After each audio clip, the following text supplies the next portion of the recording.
कितने बजे ये हुआ था और आप क्या कर रहे थे जिसकी वजह से ये हुआ?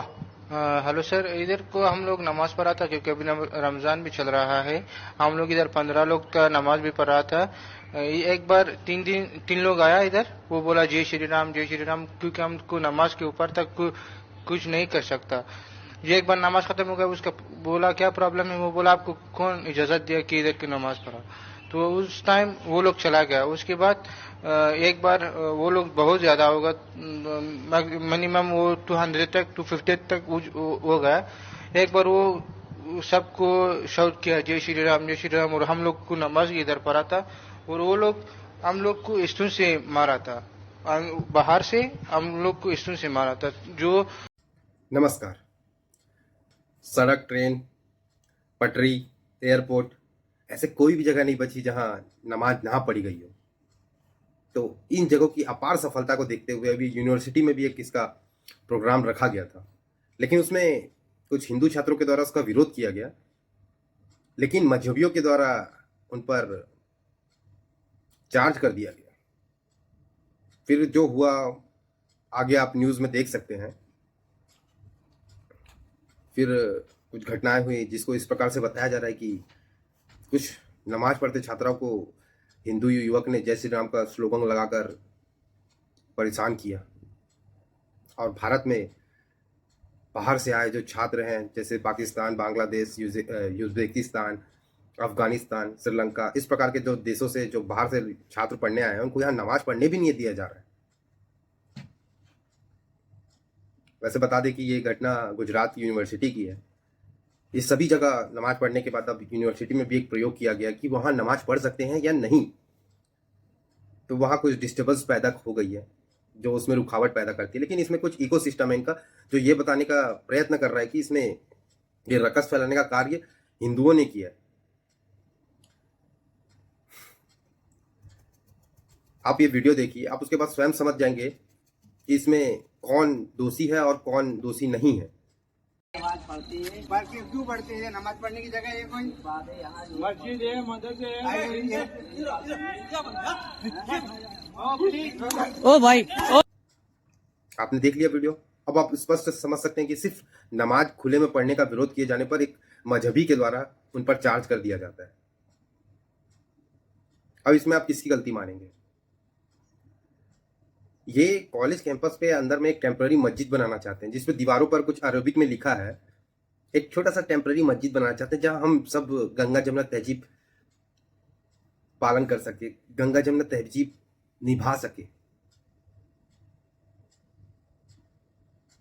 इसका विरोध किए जाने पर उस मुस्लिम युवक ने, जो मजहबी है, इसलिए तो कहा जाता है वन से मुस्लिम ऑलवेज बी ए जिहादी। ये कहीं भी रहे, ये अपने साथ एक मजहबी सोच रखते हैं, एक मजहबी मानसिकता रखते हैं।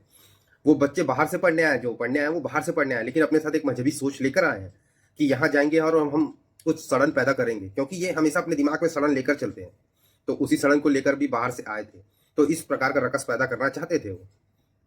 क्योंकि सड़क, ट्रेन, पटरी, एयरपोर्ट, ये अपार सफलता जहाँ ये नमाज पढ़ चुके थे, अब इसका प्रयोग यूनिवर्सिटी में किया गया।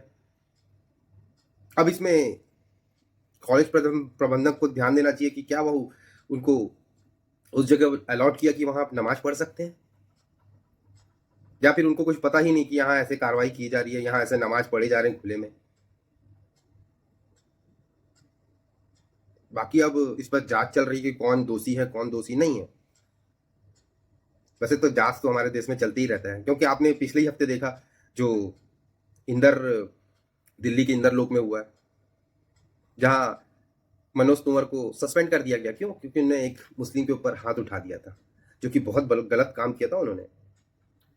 पहले उन्होंने प्रेम से समझाया, लेकिन उसके बाद भी उनकी बात नहीं सुनी गई तो उन्होंने बल का प्रयोग किया, तो फिर भी उसको सस्पेंड कर दिया गया, क्योंकि वो हिंदू थे ना, और उन्होंने मुस्लिम के ऊपर कैसे हाथ उठा दिया, ये सबसे बड़ा बात है। लेकिन यहाँ एक मजहबी के द्वारा हाथ उठाया गया, तो लेकिन फिर भी यहाँ देखना हिंदू दोषी पाए जाएंगे, क्योंकि हिंदू कॉम्प्रोमाइज कर लेता है ना, क्योंकि गंगा जमुना तहजीब बनाकर रखनी भी तो है, भाईचारा बनाकर रखना भी तो है, क्योंकि हिंदू समझदार है ना, समझ जाता है। तो इस प्रकार से भी हिंदुओं को एक आसान टारगेट बनाकर पेश कर दिया जाता है। तो इस घटना में भी हमें लगता है कि ऐसा ही होगा, जो जांच की जाएगी उसमें भी हिंदू ही दोषी पाया जाएगा और एक माहौल बना दिया जाएगा कि मजहबियों को परेशान किया जाता है, कहीं भी नमाज पढ़ने नहीं दिया जाता। इसमें भारत की छवि बाहर क्या जाएगी? अरे लाड़ क्या छवि जाएगी, इससे क्या फर्क पड़ता है? तुम दूसरे देश में आए हो लेकिन वहां के लोकल लोगों के ऊपर हाथ उठा रहे हो, तो तुम जिम्मेदार हो अपने सुरक्षा के। उसके बाद ना तुम्हें कोई सेफ्टी दे सकता है ना कुछ दे सकता है। तुम यहाँ पढ़ने के लिए आए हो कि मजहबी उन्माद फैलाने आए हो? अपना चुपचाप पढ़ाई करते अपनी माँ चुदाते अपने देश में जाकर। लेकिन तुमको यहाँ प्रयोग करना है, यहाँ का इकोसिस्टम में भाग लेना है कि यहाँ के मुस्लिम एक इकोसिस्टम है तो हमें भी कुछ उससे लाभ मिल जाएगा, तो तुम्हें उसमें भाग लेना है, इस प्रकार का रकस पैदा करना है। और यहाँ भारत का इंटरनेशनल छवि अभी बहुत ज्यादा लोगों को बताई जाएगी कि भारत की छवि बाहर क्या बनेगी, बाहर क्या, कुछ नहीं बनेगी। भारत बहुत ज्यादा इज्जतदार शुरू से जाना जाता है। इन जैसे झटूरे से कोई फर्क नहीं पड़ता कि ये इनको मारने से, इनके ऊपर कुछ कार्रवाई करने से भारत की छवि बाहर क्या जाएगी? कोई कार्रवाई नहीं जाती। यहाँ कितने लोग वहां इस्लामिक कंट्री में काट दिए जाते हैं तो उनकी छवि कुछ नहीं जा रही है, लेकिन भारत की छवि की आपको बहुत पड़ी है। जहां भी ऐसे घटनाएं होती है उसको इनको डिपोर्ट करिए, इनके देश में भेजिए। इनको इस प्रकार के लोगों को यहाँ पढ़ने देने की कोई आवश्यकता नहीं है। खा यहाँ के रहे यहाँ रह लेके अपनी माँ चुदा रहे, यहीं अपनी जो सड़न है वहीं छोड़ के आनी थी ना इनको। पढ़ाई करने आए हो, पढ़ाई करते हैं और चुपचाप चले जाते हैं, लेकिन इनको यहाँ प्रयोगशाला में भाग भी लेना है। इनको इतनी हिम्मत कहाँ से आती है कि बाहर से एक व्यक्ति आया है और वो यहाँ के लोकल व्यक्ति को थप्पड़ मार दे रहा है? इतनी हिम्मत आती कहाँ से है? यहाँ के जो इकोसिस्टम है उन पर इनको भरोसा है कि कुछ भी होगा, एक इकोसिस्टम है जो हमें बचा लेगा, एक नैरेटिव बना लेगा कि देखिए कैसे मुसलमानों के ऊपर अत्याचार किया जाता है, भारत कैसे मुस्लिमों के ऊपर अत्याचार करता है। और इसमें अभी कार्रवाई चल रही है, देखते हैं कि कैसे आगे कार्रवाई होती है। बाकी है। सुनने के लिए बहुत बहुत आभार। जय भारत, जय हिंद, जय श्री राम।